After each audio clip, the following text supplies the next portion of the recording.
Absolutely. I hope you have time for just two more questions. One, oh yeah, go ahead. If I don't let this brother in here, I wouldn't be doing a service to the show. Solomon is also one of my co-hosts every now and then. Hi, Solomon. Solomon, you got the floor, man. What's on your mind? Hello, Nina. I'm a black writer and a senior black correspondent, as I'm known on the subreddit, and they're a big fan of yours, and they're actually hoping if you could actually get an AMA for them at some point, because there's massive fans of you over there.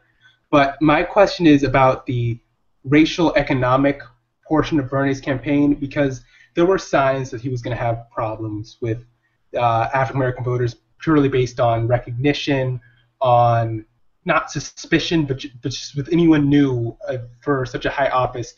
There is a timidity that can be expressed sometimes, especially with older voters who've experienced a lot of people making promises and not knowing him enough to know whether he'll come through.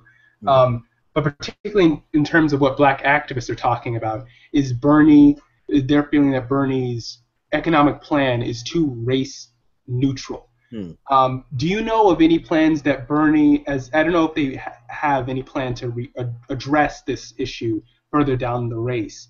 There's definitely still a big path forward, but do you know if they have a plan specifically economically, whether bringing in black economists or bringing in speakers on this issue to help either change their policy or better promote their policy? Because I feel like there are certain things they can do better, like promoting the fact that his public education plan for fundraising public schools is moving away from housing taxes, which would be huge for the African American community. Imagine how well that would do in places like Detroit or Chicago. That's a huge plan, but it's not being, I don't think, promoted the right way. So you want to know if Bernie Sanders, I want to hear her say that, because you had a great question. Does Bernie Sanders have anything he's going to do in terms of economic race specific economics? Am I hearing you right, Solomon? Yes. Okay, go ahead. I love that question, Solomon, and the point that you made about the elders and trust. You hit the nail on the head, and the fact that so many of our elders get their news from TV still. And they black Senator Sanders out on most of the corporate media. Unfortunately, they gave most of the time to Mr. Trump and also to the secretary, and that's not right, but that's what's going on. In terms of that, I will say these two things. One is Senator Sanders has one of the most comprehensive racial justice platforms. I would encourage listeners and viewers to go to BernieSanders.com and pull up that link. But he has identified the 5 violences, his words, against black and brown folks. Physical, political, legal, economic, which hits your point, and environmental. And so Senator Sanders is very cognizant of the fact that there is race laced into the struggle of African American people.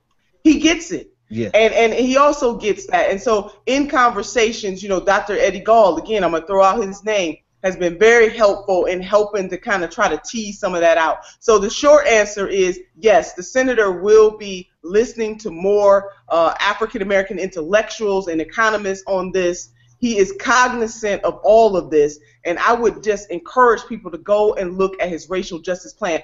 He might not talk about all of this in the deepest way as he probably should on the campaign trail, but if they go to that website and look at his plan, I think they would be pleasantly surprised. Now, I want to go back to raising the minimum wage to $15 an hour would instantly give African-American folks a raise in this country. It is a beginning. It is not an ending, but it is better than what we have right now.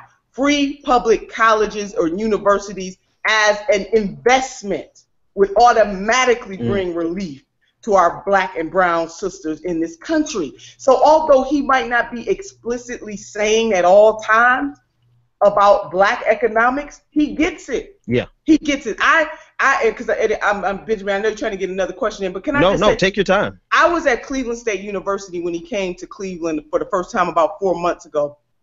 And that majority of that audience was white. It was almost 10,000 people. And when I say to you all that before a majority white audience, not Black History Month, not prompted to, not trying to pander to folks, he said to that audience, that as the next president of the United States of America, I am going to do everything in my power to help to eradicate institutional racism. Now, he didn't go into detail by detail on how he was going to do that, but the fact that he spoke those words into existence, not to a black-brown crowd, not to a black church, but to a 95% white audience, that it is our responsibility. I was with this man in Iowa, you know, 4 months ago when we had a racial justice panel. Again, majority of the audience is white. He had 2 ex-offenders, 2 brothers, who got a chance to tell their story about how the system fails people when we let them out and give them $75 and they don't have a place to lay their head or a job to go to, and then we wonder why the recidivism rate is so high. And again, Senator Sanders said to that crowd, it is our collective responsibility, white America, black America, brown America, and everybody in between, to work to do something to fix a broken system that suffocates African Americans and Latinos in this country. That 2.4 million people in prison, $85 billion worth of investment to lock folks up, and 1 million of them folks are black men and women. So I'm telling you something, Solomon, the Senator Sanders has heart-soul agreement. And I think part of the problem is he ain't been running for president for the last 8 years. He doesn't have a spouse that is a popular president. He doesn't have that. He has not been he is running. He is running because there was a void in this country of leadership in terms of who's going to look out for the working poor and say the word poor and not be afraid to say it, Democrats. There are poor people in America, and to say that we have to continue to lift the middle class in this country. That's why he's running. That's why I'm supporting him, because he has heart-soul agreement. And one other thing. Take your time. Dr. Martin Luther King Jr. was a democratic socialist.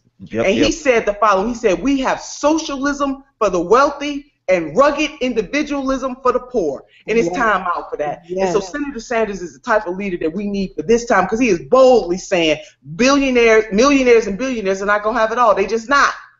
And I'm going to lay it on the line. State Senator Nina Turner, we so appreciate it. I want to just read a couple of comments that people are saying. Irene Burns in our chat room says that you are a heroine for her and other minorities just like her. And